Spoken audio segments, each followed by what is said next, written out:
Hello, everyone, and welcome to TSAM Digital. This is Anna Luisa, and today I'm joined by Anne Keslow, the Director of Sales, Financial Services for InterSystems IRIS. Hi, Anne. Welcome. Hi, Luisa. Pleasure to be here. It's really nice to have you with us. And Thank Anne, you. could you tell us a little bit about your work and InterSystems IRIS? Absolutely. Well, happy to do so. So I actually, my responsibility is global financial services, and I work out of our Manhattan office. InterSystems is a software company, and we have our roots out of MIT.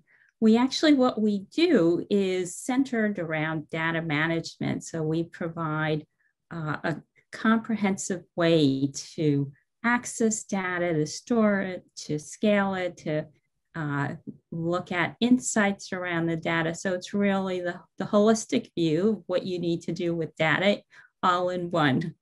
So, Anne, what do you see happening with innovation in financial services? Sure. So what I've seen in terms of innovation has been the drive for online services, personalization, and the elimination of manual processing.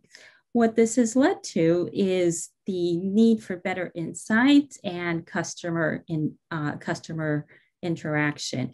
With COVID, it's really changed and shifted the way that we do business. It's been an equalizer of sorts because everyone's had to embrace digital channels. For the business, it's also brought to the forefront the need for agility and the ability to continuously monitor and act upon evolving scenarios and volatility. With that, it's really put the firms that are able to understand their data and manage it better at a very good position in terms of managing risk and optimizing their revenue streams. I've also seen firms embrace AI, ML, and NLP. And a lot of this is for predictive analytics, for the availability of the right data, to look at risks, to manage default risk, to look at external sources of information, such as news feeds and social media, to determine investment strategies. So what role does technology play with these trends and innovations? Sure. So technology is an enabler, but really at the core of any technology is the data. It's the intelligence within the firm. So the ability to actually access the right data is paramount. With the fintechs, there's been a focus in terms of the digital platform, in terms of the really raising the bar on the customer experience. A number of the existing firms, of course, have challenges because they have legacy systems, they have data silos, and these all constrain them in terms of being able to innovate. What we do find is that people are, in the past, they were using ETL processes, they were duplicating data and creating another silo, which inherently also puts in latencies into the availability of the data. There's a new architectural pattern evolving, and it's called a data fabric. And according to Gartner, data fabrics are the future of data management. And what this involves is the ability to actually dynamically access data from the source system, normalize it, and bring it to the consumers as needed. It provides the ability to have data on demand in a sense, and it facilitates a self-service capability as well. One of the other things that firms have done is they've spent lots of money, hundreds of millions, in terms of data warehouses and data lakes to, again, have better access and more timely access to their data. But these have fallen short. And with a data fabric, it's actually possible to leverage all the sources, including these types of sources, to make an organization truly data-driven. So And are you seeing more organization focused on a 360-degree view of their customers, not only to improve customer experience, but also to remain competitive?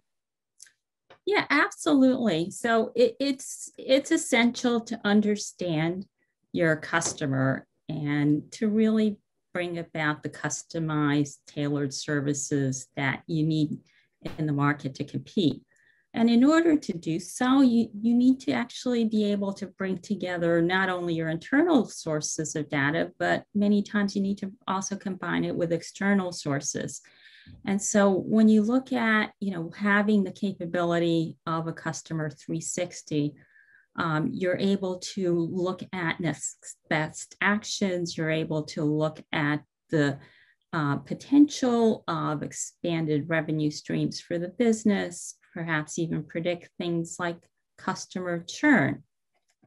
So in order to do that, it kind of comes back to the same, where you need to have an environment that is capable of dynamically accessing and acting upon the data.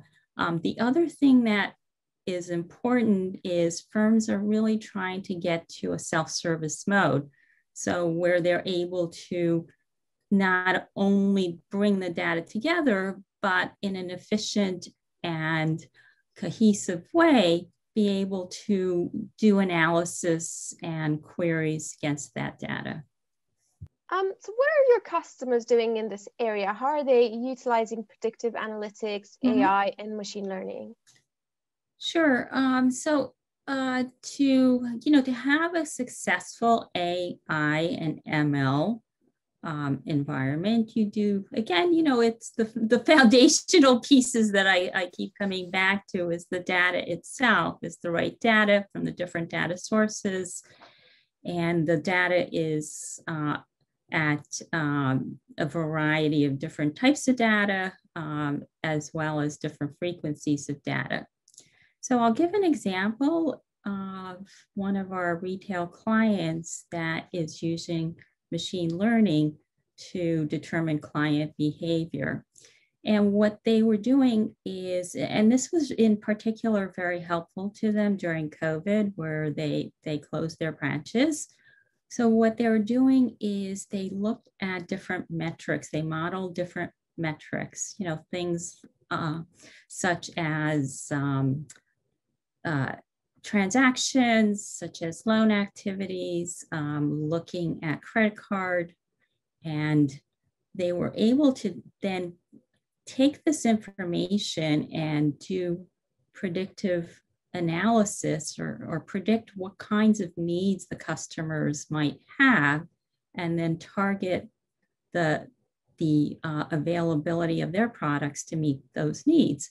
And in particular, during COVID, what they found was they were able to look at patterns that might elicit some type of risk and be able to work with those clients to manage that risk.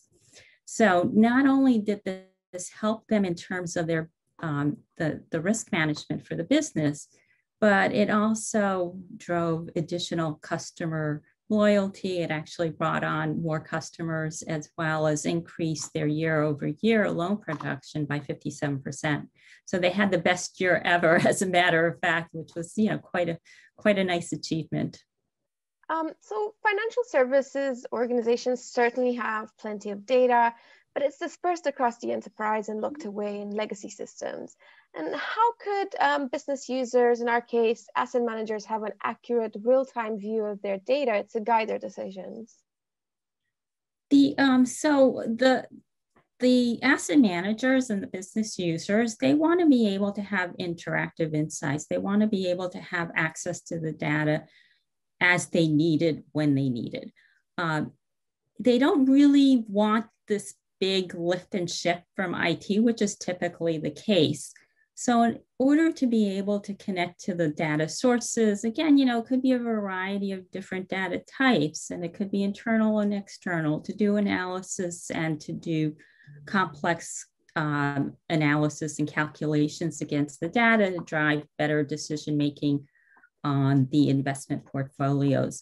I'll give an example. We have one client in the Boston area, and they actually have about 500 different rules that they look at in terms of the investment management process. And what they need to do is they need to access different systems and be able to drive through these rules to make the right decision and do portfolio, not only portfolio management, portfolio rebalancing, and make correct decisions in terms of guiding the portfolio for the right type of activities. So what are some of the challenges you're still seeing around compliance initiatives and regulatory reporting? So, data aggregation, risk data aggregation is very difficult. And in many cases, it's time consuming. It's not getting the data at the time where you can actually make the decision in terms of risk mitigation. So firms are trying to drive to a real-time cohesive risk platform and being able to, again, connect to the data sources as they needed, when they needed, and to bring together the right insights. At the same time, on the risk reporting side, the same type of challenges. I mean, one example I'll give is one of the banks that we worked with. They had a number of acquisitions, and so they have many different disparate sources. And in order for them to do their risk reporting, it actually took them up to about 2 weeks, which meant that the data was stale.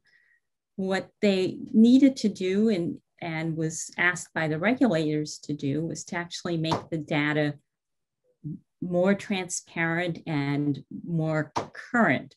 So what they were able to achieve was to put together dynamic access to the data, be able to drive actually self-service reporting and analytics against that data, so they had more confidence and more clarity in terms of the risk reporting, and it was current as well.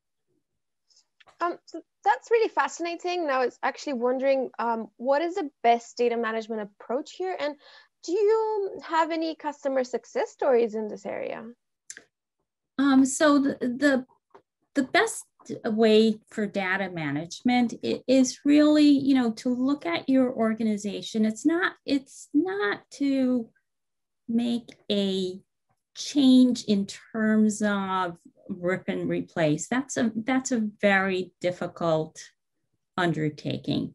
So it's to provide incremental benefits by being able to bring in a way to access and manage your data and to facilitate this capability, as I described before, for a data fabric, whereby you have the availability of the right data at different frequencies, both internally and externally.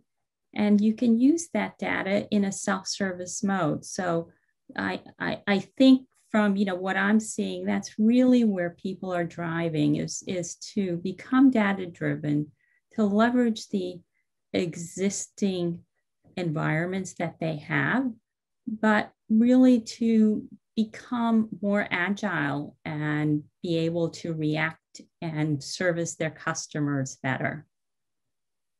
Brilliant. And thank you so much for being with us today.